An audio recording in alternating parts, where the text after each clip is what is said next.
Hey everybody, it's Creech Boo from Drop Dead Inc. again, and today I'm just going to be going over briefly. Of course, this is pretty much a matter of personal opinion, but if you watched any of my other videos, you know I have rotary machines from inexpensive to really expensive, and I'm just going to give you my top 5 pick for top 5 tattoo machines for under $250. So, you know, decent quality, but yet they're not super duper expensive.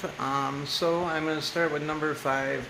I'm not really a big fan of cartridge or rotary pens, but I will say this little artistry little mini pen right here.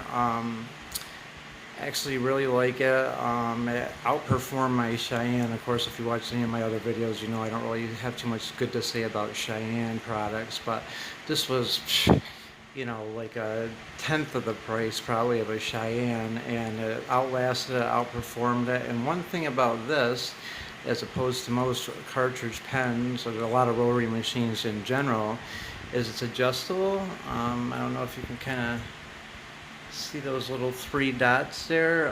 Basically the one in the middle, there's a little screw right here. So there's 3 different settings on this. There's one right in the middle that's a 3.5 millimeter, which is the basic setting for most non-adjustable rotaries and like 90% of rotary pens, including the Cheyenne Hawk. Just by twisting this, you're not adjusting the stroke length, you're adjusting the needle depth. So it has to be something internal to adjust the stroke length. Anyway, but this one has 3 different settings, from a 3 millimeter, in the middle is 3.5, and over on this setting is a 4 millimeter, which actually makes it a little bit better for color packing. So nice, you know, really tiny, pretty good balance, I thought. And like I say, definitely like this a lot better than my ex-Cheyenne Hawk. Coming in at number 4 on my list is the Hummingbird V2, or Gen 2 as some people call it. You can kind of see right there, it's a legitimate Hummingbird. Yeah, I had this for a couple years, really like it. It's got a lot of hours on it and still runs super smooth on like 5 volts. I pretty much, you know, maybe 6 if I'm doing like pushing really big needles, but between 5 and 6 volts, and this thing runs like a champ. By turning this right here, you can adjust the stroke length or the hit in rotary language.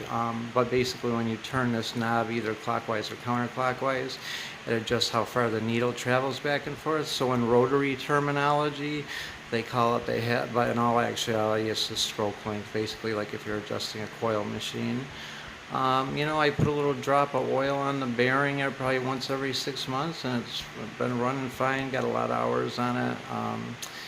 You know, you can replace the motor if need be, but these do come with Swiss Maxon motors. So this is only like $145 brand new, so really good buy. And again, it's a genuine Hummingbird. These are all genuine machines I'm going to be going over today, no hybrid or no knockoffs.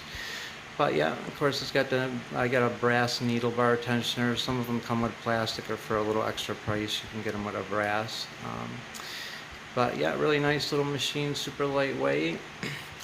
Coming in at number 3 is, this is a pretty heavily modified one. Like I actually put a different bearing on it to get like a really high stroke length out of it. This is probably like a 4.2 millimeter stroke length, but it's a Diablo hybrid. And the only real difference between this and the other Diablo versions is the other Diablos were more like the Hummingbird.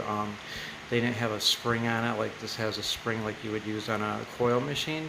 I will say the one thing about the springs that does give it a little bit of give, so it's really good for like color packing, because when you have that little bit of give and it's not so hard hitting, it actually you get a little bit more hang time in the skin. So yeah, having a little spring is actually nice. So that would be my pick for number 3.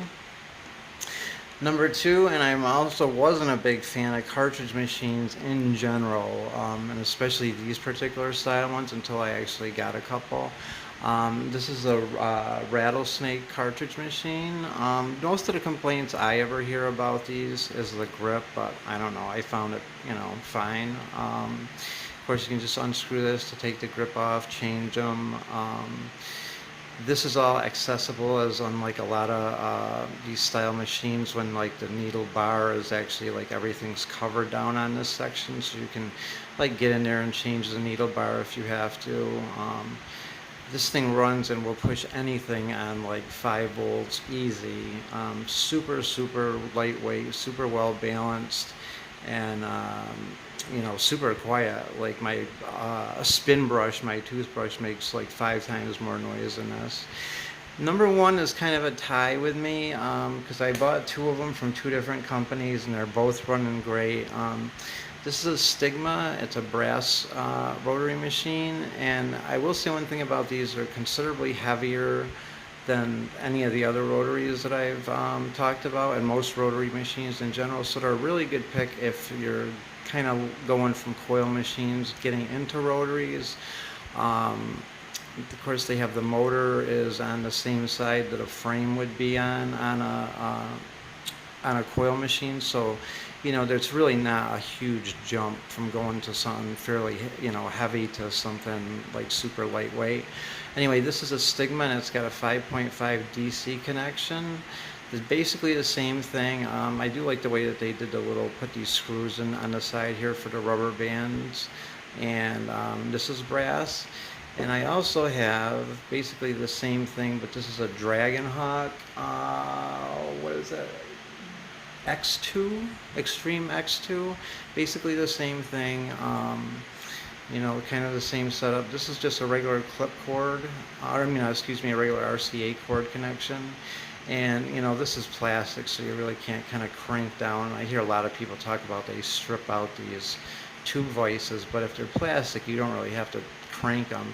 One thing about these machines too, and of course they do have springs, like this spring, these 2 little springs here almost act like the same, like a spring on a coil machine, so they're excellent for color packing, and both of them are fully adjustable by turning this little, I guess you would call it a screw on the bottom.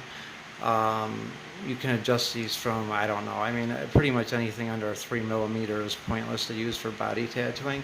Let's say from like a 2 something millimeter all the way up to this has all the way up to a 4.2 millimeter stroke length, and the Stigma has all the way up to a 3.9. So this is, like, I kind of pair these up when I'm using them so I don't run one for too long a period of time. Like I never do a tattoo with one machine, unless it's like something small that I could use like my pen with. But so like I kind of pair these up, and I use the Stigma for the liner and this for a shader.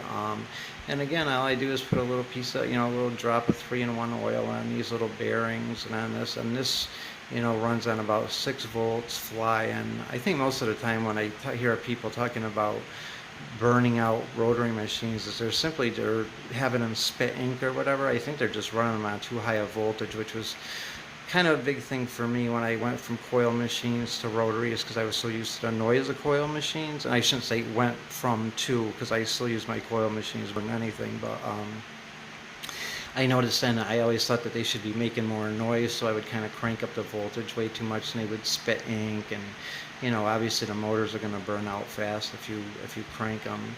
But all these, I think, and for just like, I can't even believe I actually forgot it. I'm going to do a little honorable mention, and this should have actually been in the list, so I'm going to actually maybe do a top 6 inexpensive rotary machines. I just got to get this one out of the package that I got it in here. Bear with me a second, folks. I will say one thing: I absolutely love direct drives, but for anybody that's not really experienced, they're probably not the best thing to pick up, because you can really do a lot of damage to people's skin with them. There's really absolutely no give in these at all. So this is like a slightly modified Dragon Hawk V2 direct drive, and then when I say slightly modified, I just put a metal tube vice screw on it. Again, it has the cam, you can adjust it from like 1 millimeter all the way up to 4.5. So these are really nice, super lightweight and super quiet. I just have this rubber band on it now because I kind of loop it over the whole, like the needle when it's actually on. But yeah, definitely an honorable mention that I should have probably, I mean, this is definitely right up there in my top favorites for sure. So maybe we'll do a top 6, and I'll say number 6 being the Artistry pen, number 5 being the Hummingbird V2 or Gen 2, number 4 being my Diablo Hybrid. And these come when you buy these stock, if they're still available. I heard one of the companies that was selling them, Friction Tattoo Supply, was actually either moving or going out of business, so I don't know, but I think Diablo, the company itself, still, is running. So Diablo rotarymachines.com, I think you can get these on. This was about $185 brand new, and it came with a pre-installed 3.5 millimeter, but I modified it, so it's got about, right now it's about $220 worth. So was that 3, or no, 4? The Rattlesnake would be coming in at number 3. Probably my direct drive V2 from Dragonhawk would be number 2, and then my brass ones would be a tie for number 1. And again, all these are under $250, so you're not sinking a lot of money into anything. Hopefully that helps you guys out there, and as always, think ink. See ya.